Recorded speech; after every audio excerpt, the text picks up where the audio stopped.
যেহেতু হয়েছে আমার বয়ফ্রেন্ড, আজ পর্যন্ত আমাকে একটা গিফট কিনে দেয়নি। শোনা, তুমি রাগ করো না। মানুষ এখন বিশাল চালাক হয়ে গেছে। কেউ পকেটে টাকা রাখছে না, সব ফোন পেতে টাকা রাখছে।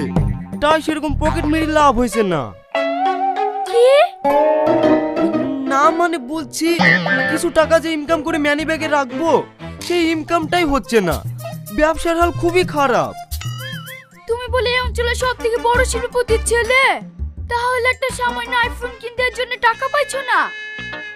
শোন না, হ্যাঁ তোমাকে আমি অল্প দিনেই আইফোন কিনে দেবো। এই এই সেই চোরটা না, সেদিন যে আমার পকেট মেরেছিল। কি চোর নাকি?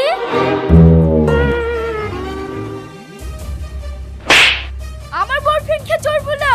তোর সাহস কি করে হয়? তোর জিভ টেনে ছিঁড়ে নেবো। চলো, এখানে আমরা থাকবো না।